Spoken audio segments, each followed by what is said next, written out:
Welcome to Off Brand by Cocokind. I'm Priscilla, Cocokind's founder and CEO, and each week I get into the real, unfiltered side of building a brand alongside our community and creating substantive beauty products. We don't believe in trying to be anyone but ourselves, and we don't think you should either. So come along as we get real and imperfect, go deeper on topics most beauty companies won't, and get a bit off brand.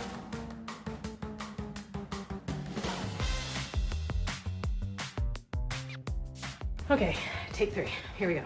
Okay, everyone. Welcome to our podcast, Off Brand. This is the Cocokind official podcast and the first episode that we are ever dropping. How did you start Cocokind? What was the beginning like? Why did you start Cocokind? This is the only place on the internet where you can get that story. That's what this podcast is today. So I think in order to talk about this subject, I am going to start with how I grew up a little bit, because it's always so important to someone's journey, right? So first of all, I was born in Michigan and I am Taiwanese American, and I very much grew up in a Chinese immigrant household. So very, very Chinese, but I actually grew up in a town that was very not Asian. In my grade, I was one of 2, or really of the only East Asian person in my class. So much of growing up is I lived in a very Asian household, but I also went to school and did everything I could to just try to blend in, aka kind of hide or not really embrace that part of my identity. Another big part of my identity was the fact that I grew up with 2 parents that worked and a mom that was an entrepreneur. So my mom's story is she, like I said, she immigrated to the United States, went to college at Ohio State University. Then she started as a clerk at this very random small business in Michigan that sold nuts and tools and HVAC equipment. And she started there, and long story short, 8 years later, she actually ended up buying the business and being in a place to be able to have that business transferred to her from an owner who we're not related to. It was just somebody that we ended up calling, he was a grandpa figure to me, Grandpa Ned, but he ended up selling to my mom the business. And my mom took over this very small business, and she built that business further and ran it for 30 plus years. I would go to her office and, I would stuff these flyers or staple these catalogs together. And ever since I was I don't know, maybe 5 or 6 or something like that with my sister. And so I very much grew up in that environment. I remember my mom's general manager at this company, at her company, called her boss, and he would just be hey boss, blah, blah. So when people asked me, since I was 5 years old, what I would want to be when I grew up, I would tell people I want to be boss. I want to be boss. And that's kind of how this whole entrepreneurial bug started, is from my mom. And seeing her be able to, have this company. I just thought that was so cool, and I was so interested in business. So I ended up going to school in Philly, and I went to a business school, but because I was so interested in business, but everybody kind of from the school ends up working in investment banking or management consulting. Or I kind of went to school being I'm going to do business, but then I ended up leaving being very much finance focused, which is just not really what I thought of, but I didn't really know much better. So I ended up going to work in finance after school. I only worked for 4 years before starting Cocokind. I was really young when I decided to quit my job and start Cocokind. The other part of my big identity that led to me starting Cocokind was the fact that I really had struggled with my skin so badly. It was my number one insecurity. I have a sister who's 4 years older than me, and I saw her have a lot of acne. In fact, she would wake me up at 6 a.m. when she was in middle school, or I was in middle school and she was in high school, and she would wake me up and be cover my back when she was wearing tank tops or something to school. And I would have to wake up in the morning, I would slap a bunch of makeup on her back, and I just saw how she really struggled with acne, and I knew that's definitely coming for you too. So of course, as I was getting older and older, really starting maybe 16 or so, I just remember being a senior in high school and I really started to have acne. I remember for my prom, I had to look for high back dresses because I had such bad, back knee, and it really started at that point. And then, into college where it really progressed. And when I was in college, I, was on just I went to the dermatologist, and I was on, so many prescriptions, both internally and externally. I also was I didn't realize sensitive to those medications. When I would put on my moisturizer every day, my face would sting so badly. I would put my moisturizer on in the dark because my face would sting so badly. My skin had become so sensitive because of all my medication, everything that I was using. I would put my skincare on in the dark. It would stink so badly. My eyes would water. And so that's why I was in the dark, because the light would hurt my eyes further, and they would water even more. Bright red skin. I would wait 10 minutes, let it cool down. then I would slab on so much makeup with a brush and I would just paint it. I would say, paint my face. It's time to paint my face. And I ended up being at a place where I just was really physically weak. And also, not to mention, still dealing with a lot of acne. I lived in a building in New York after school, and I just remember, like, I wouldn't even go outside to like the lobby of my building to get food unless I had makeup on. Like, I wouldn't even like go in the elevator without a full face of like at least like foundation to cover up my acne. I was so incredibly self-conscious about it. I would bring my bottle of foundation and concealer everywhere. I was just so self-conscious about it. It was really quite a miserable place to be. And I was just spending so much freaking money too on skincare, on makeup. And I was looking at these ads and feeling so terrible about myself. And this is like, you know, back in like 2012 or 2010, 2011. And, you know, you have to remember there's like no Instagram brands. It's like really old school. It's like seeing celebrities, seeing models, seeing just like very touched up, like not even video content. It's all like magazines and stuff like that, where I just felt so not pretty, you know, and so self-conscious and insecure. I wouldn't do daytime activities. I'd only meet up with my friends at night on the weekends, like things like that, where I just would feel really awful. And I remember one day this is where it all kind of started, of just like me being obsessed with like ingredients and everything. I went to a trade show that was totally unrelated, but I worked in finance and I covered consumer companies. So I would like cover the equity, the stock of a lot of consumer companies. And that was my job in finance. And I remember going to the show, and there was like all these vendors doing like really cool things. It was like a natural food show. And then there's like a packaging vendor. And I just remember going there and talking to this packaging. I was just so curious. It wasn't at all to do with starting a company at all. I was just learning and curious. And there was this discussion that I had about just like the price of packaging, and he was showing me different options. He was telling me that like so much of the time, like, you know, what's inside the bottle, whether it's food product or beauty products, whatever, is like less expensive than the packaging itself, because he was saying like packaging is everything. He was trying to sell the idea that like packaging is like the number one most important thing in products, which a lot of people still believe, honestly. And I just remember being like, oh my God. And then I also like had this realization, like, oh my God, like the skincare products that I own in my bathroom, my makeup products, like they all have really fancy packaging. They're all like really fancy brands. I didn't even have this realization yet at that point. Like, and by the way, they're all making me feel like shit because I don't feel like I'm seen in their perfect ads. And I realized, like, I wonder if I might be spending all my money on packaging and marketing. So then that just led to, and this curiosity of, well, what are the ingredients that I'm paying for here? And so that led me to just like every ingredient and Googling and researching, learning about clinical studies. And this is not to start a company. This is just for my own like consumer knowledge, because I genuinely still wanted to find a solution for my skin. It was still stinging, and I wanted a solution for my acne. I also just, you know, had such a hard time with products in general. And I ended up really digging into like how products are made in beauty. I still had in the back of my head, I want to start a company, but that was absolutely not what I was thinking when I was studying product development at all. In fact, there's actually two companies that I tried to start or thought about starting before Cocokind. And the whole reason why those two companies like came about was because I just never thought that I would be able to start a beauty company.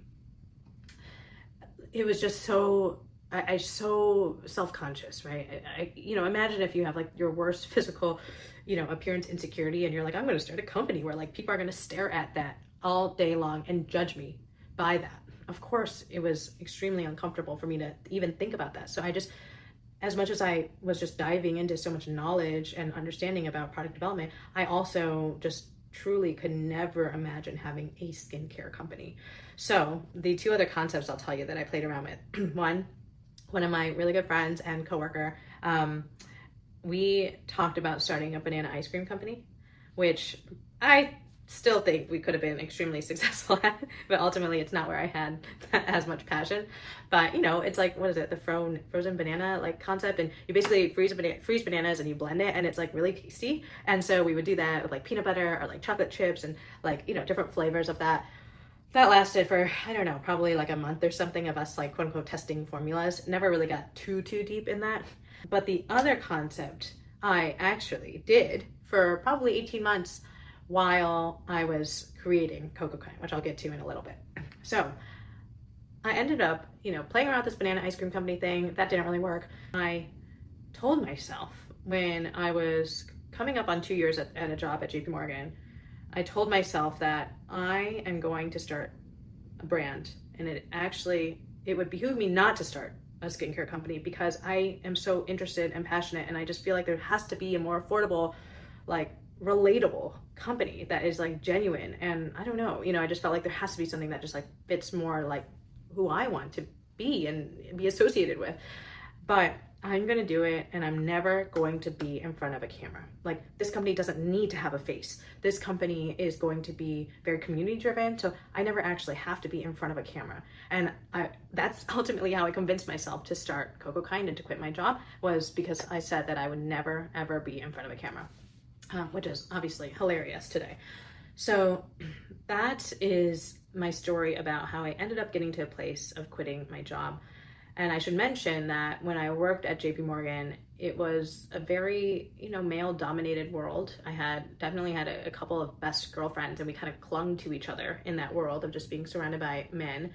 And, I'm obviously very young at that time, just trying to do my best. And I remember just working so hard, and I actually really liked the job. And I feel like there's so many skills that I learned from that job that, I'll always appreciate. But, there's something about that environment today that gives me chills a little bit. So for many of you who, I don't know, some people who might be listening to this who work in finance, I don't know if it's still like this, but I just remember being feeling so out of place, and feeling like I had to work 2 times as hard to be seen.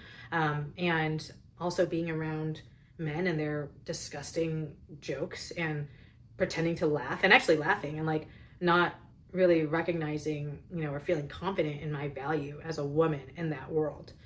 Besides the fact that I knew I was working really hard and I was just as smart. It's an environment that I'll always remember, because it was another instance of just me not feeling good. Like me feeling like uncomfortable in my skin, uncomfortable fitting in with my surroundings. And I just feel like through my life, first of all, I'm such a privileged person. I had, an amazing upbringing and went to whatever college I wanted to. And I just generally, I'm a very privileged person. But there have been really momentous like instances in my life of just like feeling uncomfortable in my skin, whether it's being Asian or having so much acne, or working in finance, and, or even starting a beauty company. I feel like it's kind of been a theme for me. I always feel like I relate to those who feel, I don't know, overlooked, or feel like they don't fit in, or feel like the underdog. Like I say this as a privileged person, but like I believe in the underdog story so much, because I think that it can be so powerful. And if you really embrace it and you use that as determination to create something, whatever that is, it can be so powerful.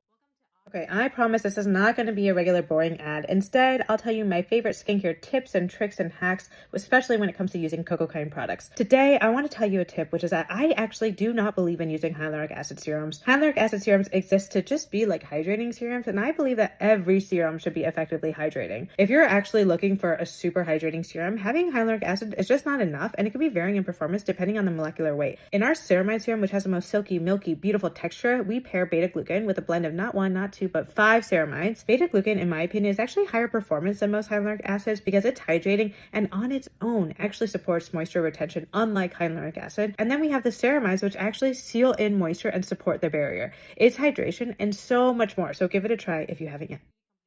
So I think that throughout this podcast, I know so many people in our community, I'm so present on our social media, so you get a sense of my personality a lot. But as we do more of these podcasts, it'll be, we're going to get pretty deep here. And I think you'll notice a lot of times, like I have this theme of like just feeling like I need to prove something, right? I'm just trying to like constantly feel enough in an environment where I don't naturally feel enough. So yeah, it's interesting when I look back at kind of that theme in my life that exists, and it kind of makes sense of why Cocokind exists today, and the idea of like we want everybody here to feel enough makes sense with some of the experiences that I've had in my life. I ended up quitting my job, and I had this hilarious email that I sent to people that was basically like, I'm gonna try to start something, and who knows, maybe I'll be like trying to have my job back in like 6 months from now. I have no idea. And that was literally like my email that I sent as like today is my last day. And when I quit JP Morgan, this is where that second idea comes into play. I actually told people that what I was leaving the company for was to start my own natural and organic export company. So not import company, export company to Asia. So what I had noticed, because, I had been to these trade shows, there were so many amazing companies that were being born, like natural organic foods that had really just started in 2012, 2013 in a bigger way, right? And I saw that there were so many buyers from all over the world that were coming to these trade shows. And I realized that like, there's going to be such a need for like these really good for you foods internationally, and people always trust like made in USA. I noticed there's so many buyers from Hong Kong because Hong Kong actually had free trade between US and Hong Kong. I actually started this business, but it was with the whole idea that like I was going to start this and just try to see if I can generate some income for myself while I'm creating Cocokind, because I know that creating products takes a long time. So actually that company was called One Kind 25 LLC. That is still our company's name. That's our actual official company's name, One Kind 25. But the first operation of it was really to actually export made in USA natural organic goods to Hong Kong. And this is going to sound crazy. I actually like emailed the trade office of Hong Kong, and I ended up booking myself a trip to Hong Kong, going to all these stores that were selling organic goods in Hong Kong. And I said, hey, do you need more US organic goods? And they were like, yes, we do, because we're just a small store. We're not going to buy a whole pallet worth of gummy vitamins, or we're not going to buy a whole pallet of this like random snack company in the US, but if you help consolidate for us, we'll buy from you. So that's literally what they told me. So I was like, okay, sure, I'll do that. And I had gone to those trade shows and I made some friends with some of these entrepreneurs who were starting really cool snack companies and food companies and vitamin companies that were using better for you, simpler ingredients, a lot of times USDA organic. And so I ended up emailing all these people that I met from the trade shows. I was like, hey, I have like stores in Hong Kong that would want to buy your product and I'll help consolidate for you. Will you sell to me? And so many people said yes. If you guys are familiar with Emmy's Organic, I remember meeting Ian from there. Early, they sell like macaroons, and anyways, one of the first conversations I ever had, and they agreed to sell to me, and then I would kind of like leverage that to be like, oh, well, this brand's selling to me, and I would approach another brand and be like, will you sell to me too? And of course, like they could either sell to somebody who's writing emails to them in Chinese, or I could be that person who's just kind of that in between, helping be like, no, all you have to do is ship to San Francisco, then South San Francisco, then I will consolidate for the Chinese buyer in Hong Kong. And that's literally the position that I was in. It's not really like a long-term business, because it was very much like a middleman. Like I'm not the manufacturer, I'm not the retailer, and I'm just taking a very, very small cut as a middleman. But I would actually just I rented a small warehouse space, 8x8 metal cube in South San Francisco. It was at a place called Mini Warehouse. And I would have those American companies ship a pallet of goods, and then I would kind of rearrange it based on what the stores wanted, and I would ship like kind of a mix of goods, pallet by pallet, to various stores and chains in Hong Kong. Truly contacts made from nothing. It was like trade office gave me a list of stores that were doing this, and I ended up reaching out and I just went door to door. So Hong Kong will always have an extremely special place in my heart, because like literally the summer and fall of 2013, right after I quit my job, I spent just trying to find customers who would help me generate some income while I was building and starting to build Cocokind. And at that same time, I decided personally I was going to leave New York. I lived in New York City, and I was going to move to San Francisco. And really only because my sister lived in San Francisco, and I was like, okay, like I think I want to be close to family, and California sounds great. So I moved to San Francisco, and again, found that like mini warehouse, this 8x8 metal cube that I would consolidate products in. And I ended up starting Cocokind, really kind of operating One Kind, and doing that in that first year. And I will always remember that year, because it was like I was actually really busy. I mean, and I was hustling. Like I would ship these products, so the pallets would come to this warehouse. I had never used a pallet jack in my life. I didn't even know what a pallet was. I genuinely did not know where to get a pallet, because I would have to like, get these products and ship them back out. I had to learn how to shrink wrap myself. I remember I ended up driving to a nearby warehouse because I was missing pallets. I didn't have enough pallets to send. And I was like, wait, where do I buy pallets? And I ended up going to, a warehouse next door, and I was like, can I borrow some pallets? Like, do you guys, they just had a stack of pallets outside. And I was like, can I have 2 of these?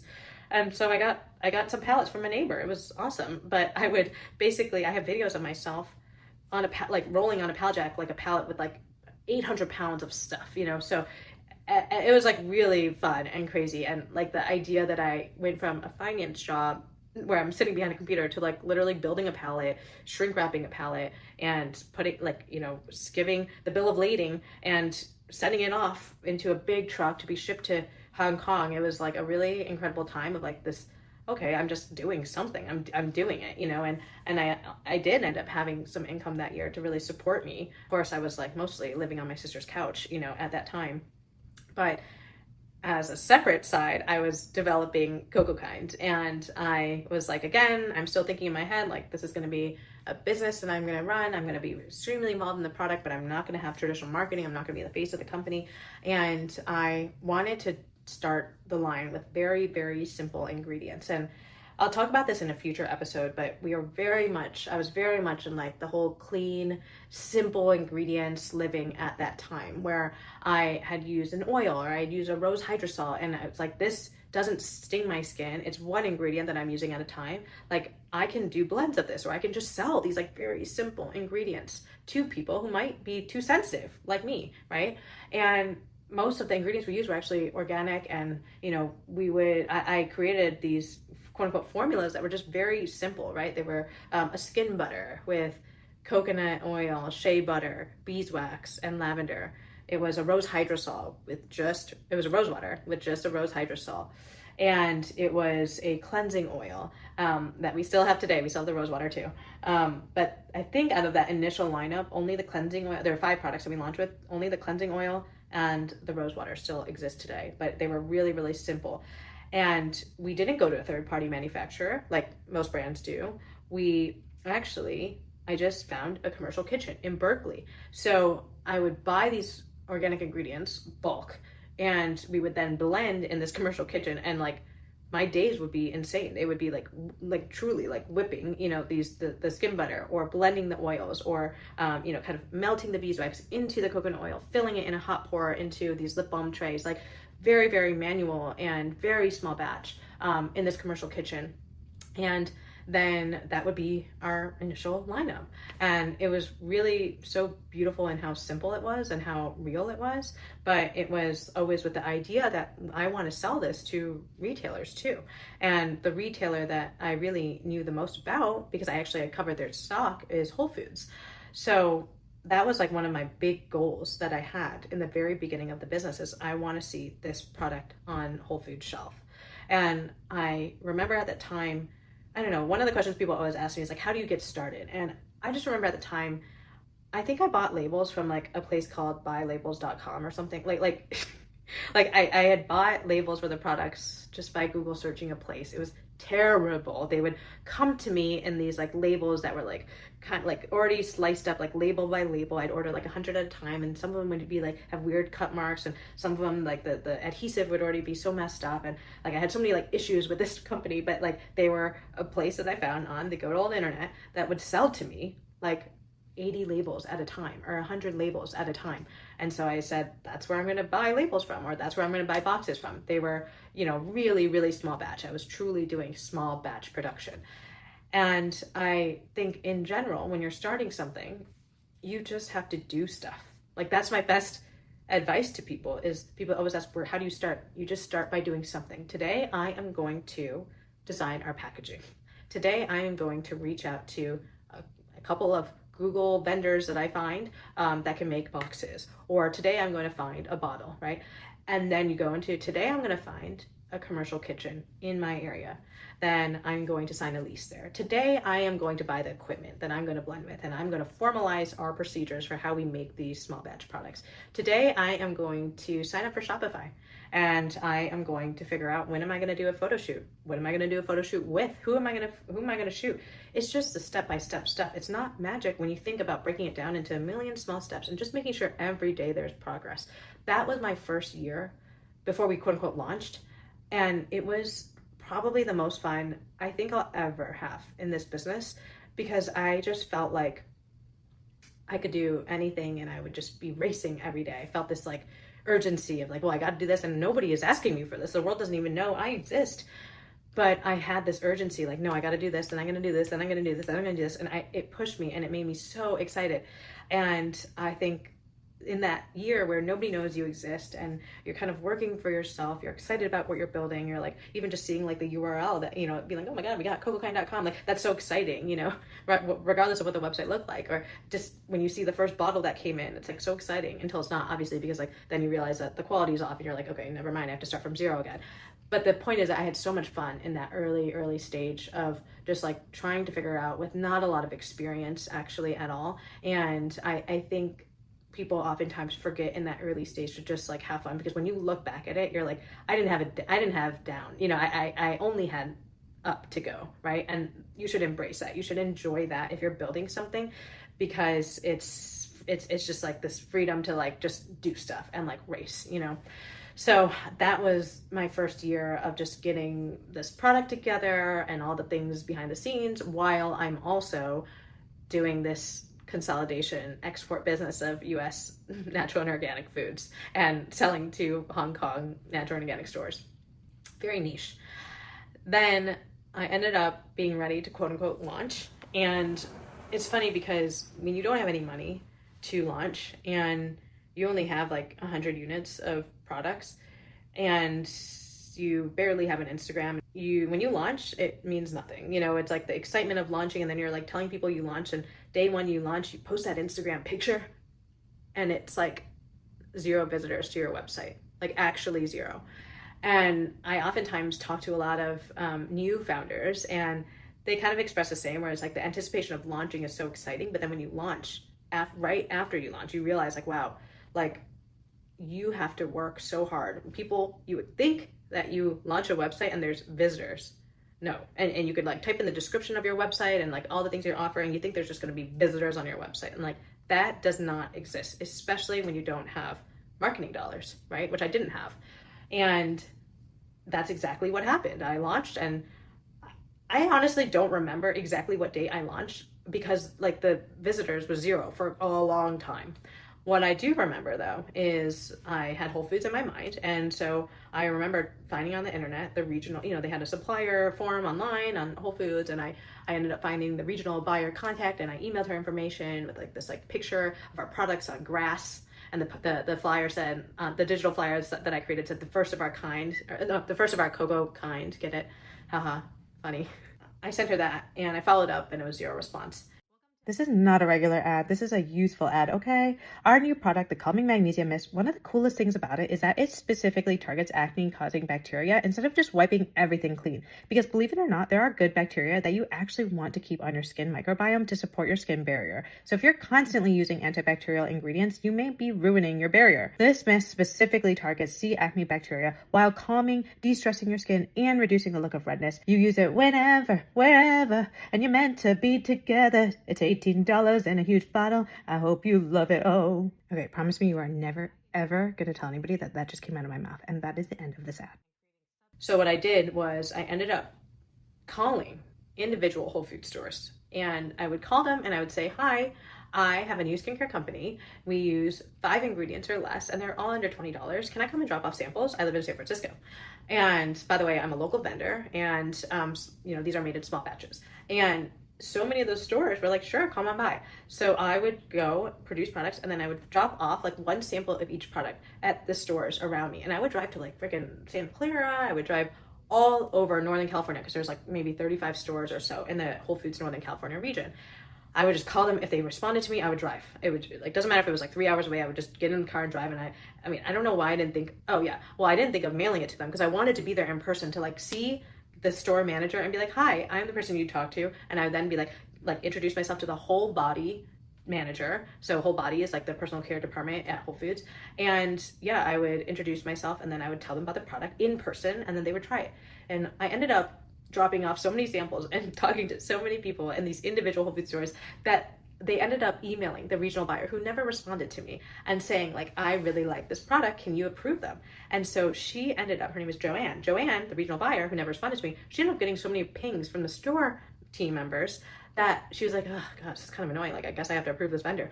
So I think it was in sometime around this time, 10 years ago, I got an email back from her saying, "Hi Priscilla, there's been interest within the Whole Food stores in Northern California to set you up as a local vendor." And she sent me paperwork. And I just remember getting that email and I cried out of happiness.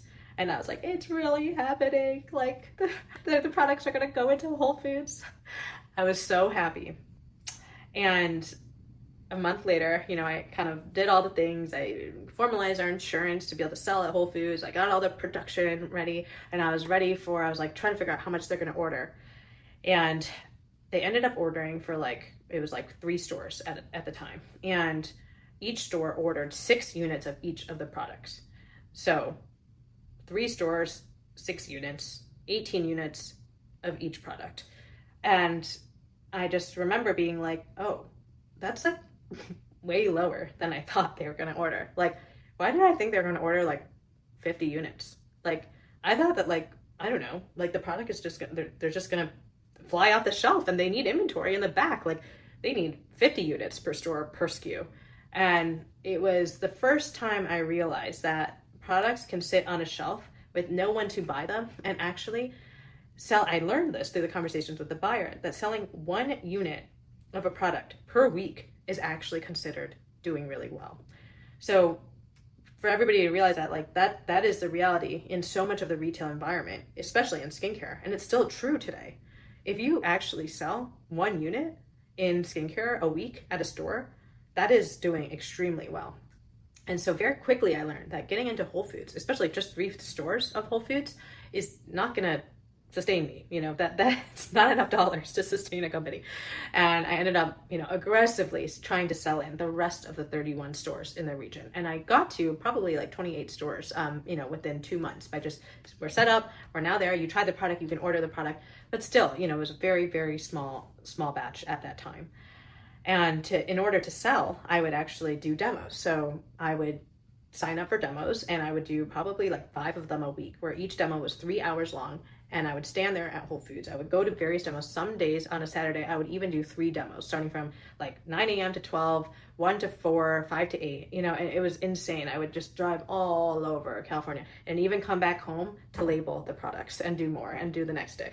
And I just remember when I would do a demo, I would have some days where I sold 5 units per demo. This is a 3-hour demo. And then there were some days where I would sell 13 and it would be a huge thrill and huge rush. It was amazing. And I remember kind of thinking to myself at one point, like in the first, really, this is the first like 18 months, right? I just felt like, I don't know if I'm going to be able to do demos. Like, you know, how am I supposed to do demos like all over the country? Because I wouldn't even do it in Southern California. I would arrange like LA trips and then I would try to like sell into stores there and do demos to sell it, because I realized if I don't do demos, the product is just sitting on the shelf. Like the sales were not there. And that was one of my first realizations as an entrepreneur, that, you know, you can't just like put something on a shelf and expect it to sell. It actually, you need to create a brand. You need to find your customer and you need to know what the value is. And every time I would talk to people in these demos, I would be tested. I would have to explain very quickly what made us different. And that was, you know, such a formative experience for myself, very humbling experience. And I think that those early days of truly making small batch products myself, and then delivering the products to the stores, sometimes even myself, and then selling the products to customers one by one, and not having any other sales besides the sales that I made at a demo. That is why I think we show up today as a brand who just shows so much genuine appreciation for our customers, because there was a point in time where the sale was only made if I talked to you one-on-one and I explained to you exactly why this product is amazing and why you needed to try it and why you needed to give me money, right? That to be put on the spot in a demo, to have to explain that, it's extremely formative. And actually why I asked my team last year that every person this year would do a demo at Whole Foods, because it's just an amazing experience and it makes our product better too. So that is like the very, very long story about how we first got started, and that the first really like 18 months of my founder journey. This is back in 2015. And I look back at those years and I'm so young, so inexperienced. I didn't know what I was doing. And I'm so proud of us. And I also feel so fortunate, because I think by all measures, like, I don't think we should be here today. I think most people who would have started like I started then, with no experience, no dollars, no marketing dollars, no marketing know-how. It's just very low probability of success. And the one thing that made us different, I think, was just the understanding that we needed to be close to our customer. Again, going back to those demos, again, going back to that one-on-one selling from that first year, the idea that I was going to be so damn close to our customer, have conversations, be friends, listen to them, talk to them, and that carried us through a lot of change to get us to a place where we could be a company where I wasn't doing demos to sell. I am always so grateful for that experience, and I think it's a really unique start as a founder. Actually, there's just not that many founders who can tell you they made their products for the first 5 years, they sold their products one-on-one to customers, and really went door to door. It's kind of funny, and you think about it, you're like, really? Like, that's really what you thought was a good way to launch your brand? But that's all I knew, and I take away from that experience so much pride and so much humility that I think still matters to us so much today as a brand that has obviously grown so much. So I have nothing but such joy when I think about those early days, even though there were definitely some painful memories in there and hardships. It was also just so formative in a way that I can't express my gratitude enough for. So that is all I have for you today. It's the true, never been heard before, very in-depth story about how Cocokind started. Again, I'm doing this podcast and I'm really going to be kind of building it in public, and I'm committing to doing one a week just to see how far we can create this thing to be and how impactful it is. And if you show me that you're not listening, I'm going to take that, right? And I'll adapt. If you show me that you're loving it, I will take that and adapt too. I want your feedback. I want your comments. We are really going to be diving into anything from my founder journey to product development, to new products, to transparency of business stuff, to relevant events, of random things that are happening in our world, right? Of beauty. And with always this goal of mine that you leave here feeling motivated and you leave here feeling like, oh, maybe it's subconscious, I just feel comfortable being myself today. So that's really my goal with Off Brand. Thank you so much for listening. I am so happy to be here, and I will see you next week.